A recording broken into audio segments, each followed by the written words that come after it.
my business now in digital marketing good enough to actually control itself that I can focus on something else? Or if I focus on selling online furniture, for instance, that's where I want to go now.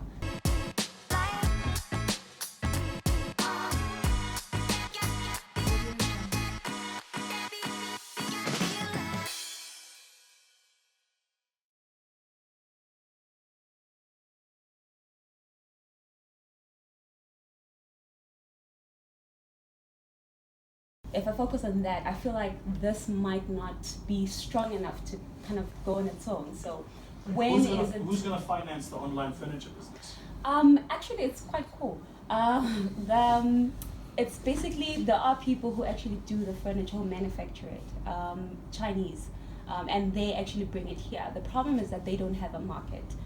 In a sense of they don't know how to penetrate the market, in a sense. So you only find their furniture when you stumble on them, or when you find them somewhere, like you just, only a few people know about them.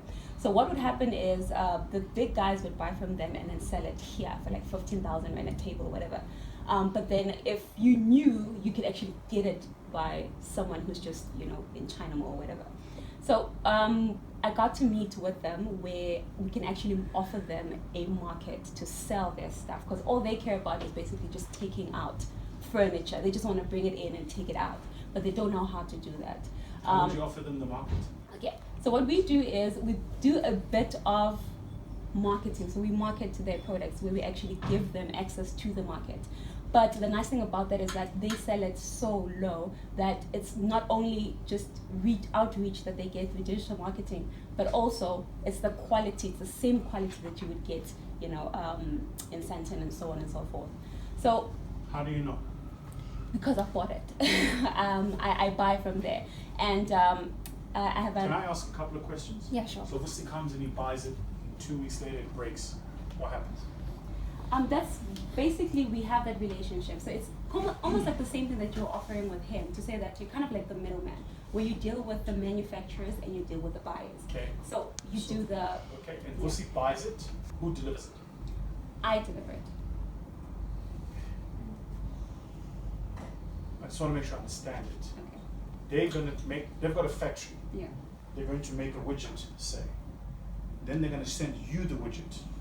And you need to find a place to put these widgets and then sell to Vusi, so Vusi buys the widgets. Okay, no. They don't give me. So what happens is that they already have brought the furniture here. Where is it? It's actually in their warehouses. Okay. What they don't have is to sell it. I got you. But me, Namangi 10.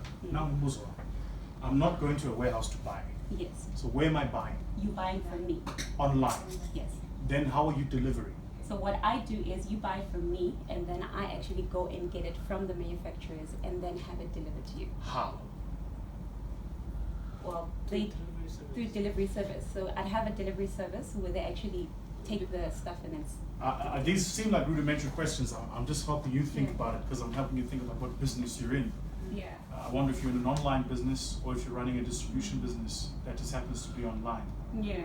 Because what you're going to do, you come from digital marketing. Yes. Yeah, you're going to spend all of your time making sure your homepage looks nice, rather than making sure that you've got enough trucks, that the trucks have fuel. Those are very different businesses. Yes, they are totally different. Right. So it does help to have a digital concept, because then I know that the reach is I can use that skill for the reach to actually market for them. But ultimately, there are two different. Got you. Yes, at so the same time. I get back to the original question I asked. Who's financing this business? Obviously, it's going to come from the business that I'm running at the moment. Because it's going to be my personal funding. But at the same time, it's not really a lot of spending, because most of it is actually online. If I get an e-commerce for someone to buy on it, and then I transfer it. No. Never get your boyfriend to finance your relationship with your husband.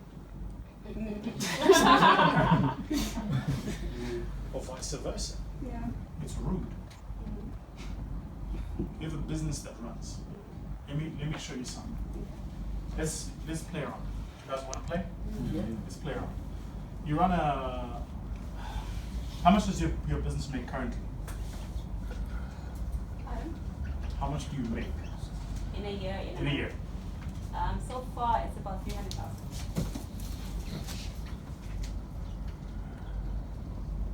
per annum. Yeah. Okay. This is the first year, so. This is all good. Yeah. This is good. This is a services business, right? Yes. Yeah, this is good. Don't be shy about it. How much do you make profit? I'd say out of 300, probably 100. Yeah. That's what I said. Don't be shy. It's a service business. You've got no input cost. You offer a service. You're not buying anything here. Okay. So now watch. What could this business grow to in 5 years? If you just focused on it. It could grow quite a lot actually, because I don't spend quite a lot. Right. So it's just getting the clients and then making sure that they actually deliver. Give me a number. I'd say 500,000. In 5 years. Oh, in 5 years, 1 million. No. 5 years. 5 million?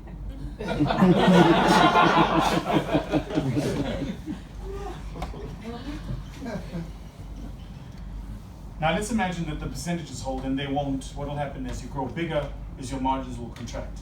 Because what happens when you start is you get margin-rich customers, but as you grow your business, you've got to professionalize it, so you're going to hire more staff, so there's more fixed costs, so your profits will drop. Okay.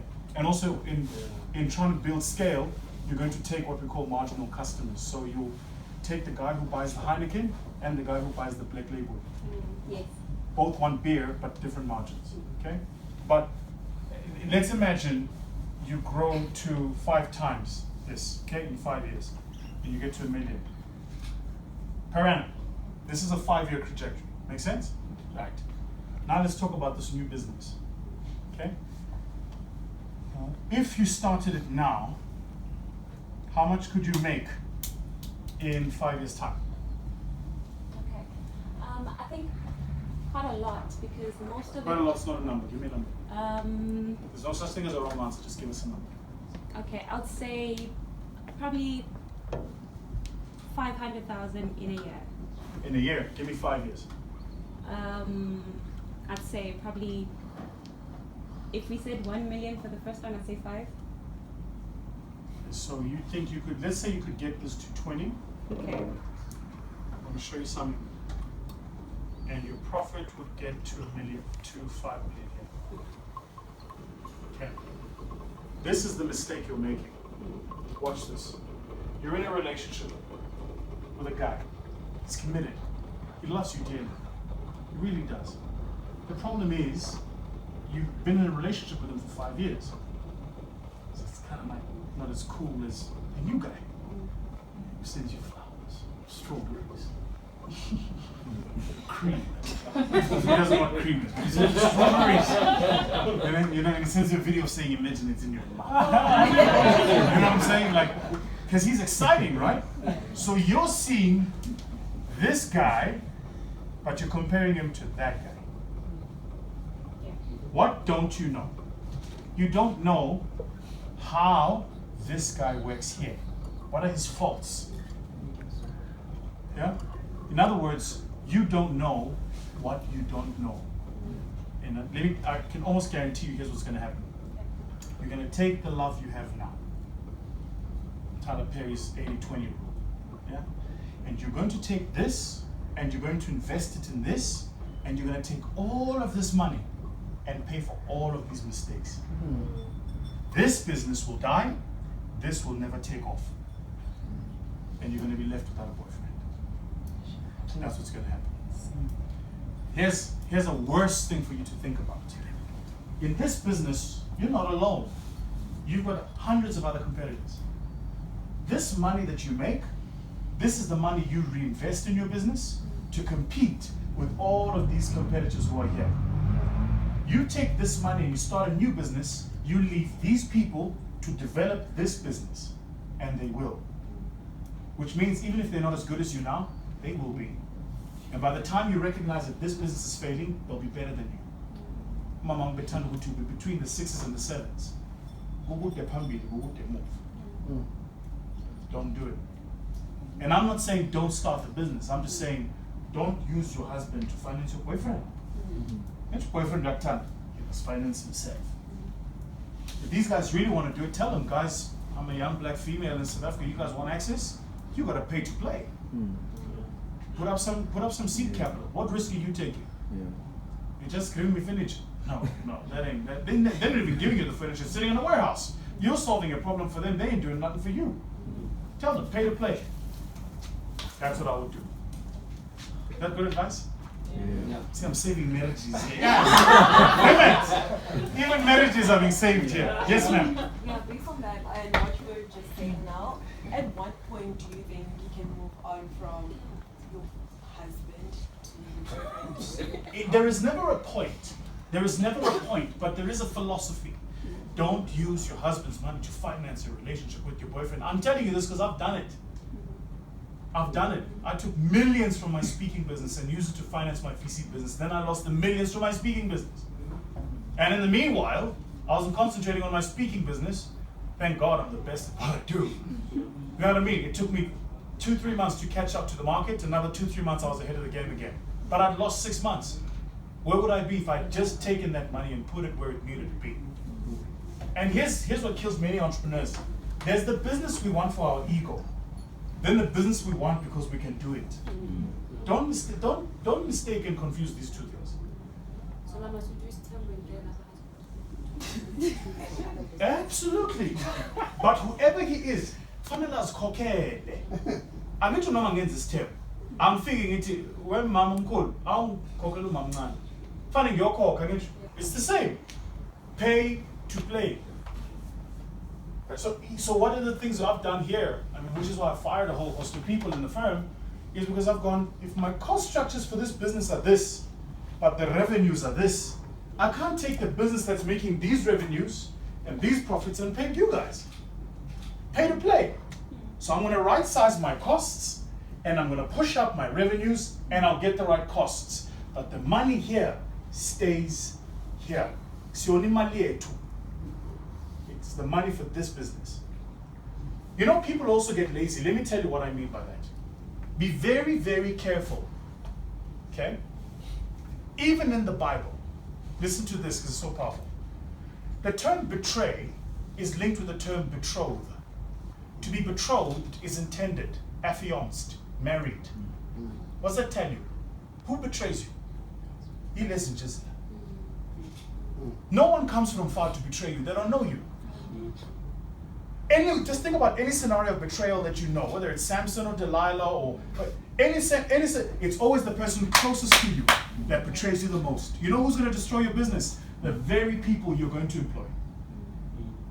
And what you're going to do, because you're going to feel guilty, is you're going to take the money from the business that makes the money to pay these people who will have no sense of loyalty to you. It's just a job. So be very careful don't make this mistake of getting sentimental. If it doesn't work, get the model that works with the people that works, build the business that works. Don't mix these two. It is the simplest mistake many entrepreneurs make it. That's why you find them, they call it, I don't know if you've ever seen this, they'll take their whole business and then they'll call it something like a group. Or they'll say holdings. Yeah? All of this is the same way of basically saying someone here is paying someone else's husband. Don't do it. Just go check in Johannesburg Stock Exchange. There's no such thing as ShopRite Holdings. It's ShopRite Limited. It's not holdings. Holding what? No, I was bound their way now. And if Checkers doesn't make money, I can promise you save is not bailing them out. That's how it works. Everybody's got to pay to play. Everybody's got to pay their way. Okay? Do not take the money from this business and use it to finance that business. If this business doesn't work, it doesn't work. Sorry. Next. Okay. Anybody else? So something slightly different. Yes. Obviously, not everybody is on this journey to be in one sphere. Yeah. Right? You want someone to diversify. Yeah. So how do you, or rather, at what point do you? Because when you're starting off, you use a lot of your own money. DNA. Yeah. Besides the character of the business, using your own DNA. Absolutely. To build and grow this business. Absolutely. Right. And when you're trying for a second one, let's say this is running stable, but a lot of the times, especially among us Abudaki, people support you as opposed to supporting The your business. business. Yes, I got you. Right? So when you're pulling out to start up a second one, at what point would you say it's advisable To do that. do that? Well- Like how long do you identify and be really intertwined? Let me answer that question by posing another. How long is a piece of string? How long is a child? There you go. So that the expression "how long is a piece of string"? The answer is it's twice the size it is when it's folded. I don't know what string. You get it? Like so when you say how long, there's no date, there's no magic timeline. If there were, we'd all get to that point and go, this is how you do it. Here's my principle about how you do it. You got to ask yourself, at which point do I have? Oh man, I can't use the language. At which point do I have F off money? When I have F off money, then I'll play. And then you run your business, and you build up the capital, and when you get 100,000 that you don't mind losing, then you take that 100,000 and you put it in this thing because you don't mind losing it. Mm-hmm. What we do is you run this business, you get your 200,000. This is your profit. Now you think this is your money to play. No, it's your money to reinvest here.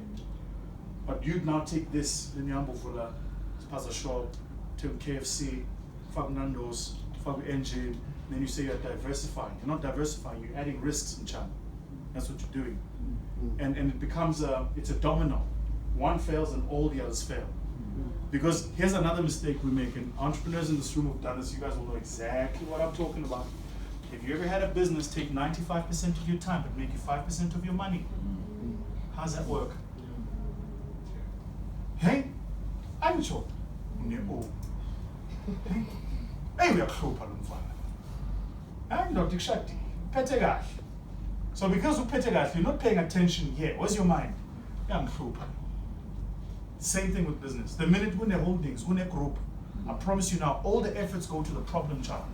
It's a bit like having children. By three, one of them is a problem child. Where do the parents focus their attention? The problem child. But there's two other kids who are amazing, who are talented, who need to be developed.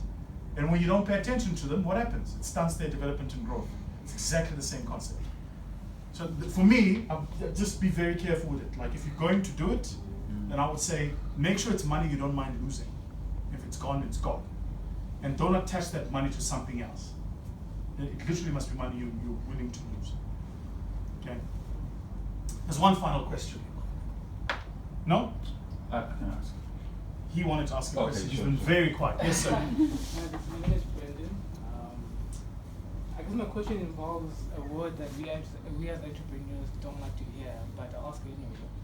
When do you know as an entrepreneur, when do you know when the right time is, or when do you know when to quit, basically? Yeah. A specific business. Man, if I could write a book, that's what I call it. The formula for quitting. You don't know. You don't know. There are people who quit too late, there are people who quit too early. And both are just as sinful. Quit too late, you lost more money than you needed to. Quit too early, you gave up, you would have made money if you kept going. You don't know. You know, I have I don't know if you're spiritual, man, but I actually think there's only one entity on earth that knows the answer to that question. And that's the person you gotta ask. So what you gotta get really good at is silencing the noise. There's too much noise in the world. And you gotta find a way of quietening the noise. Whatever that noise is. It's the phones, it's the emails, it's the social media, it's the meetings, it's the places we need to go. All of that stuff. Silence it. Find, I promise, just 5 minutes in your day. And the great time usually to do it is when you're relieving your body of everything you've eaten. It's a fantastic time of day to just sit with yourself and go, self, how am I doing? You know what I mean? Because you and I know you are honest with yourself at that moment. I mean, you know, the room just doesn't smell right for you to lie to yourself. You've got to be honest with yourself. And at that moment, you know, at that moment is when you have to connect with whatever that source is. For me, I do it at a different time. I do it in the mornings. The first thing I do when I wake up. Because I believe in the morning your mind is completely clean and completely clear. Or I do it very late at night. So last night, some of my team members would have seen I was sending a WhatsApp message at like, I think it was 3 o'clock in the morning, was it, Bila? It's because I went to bed at 4:30 this morning. You know, I had like 2 hours of just peace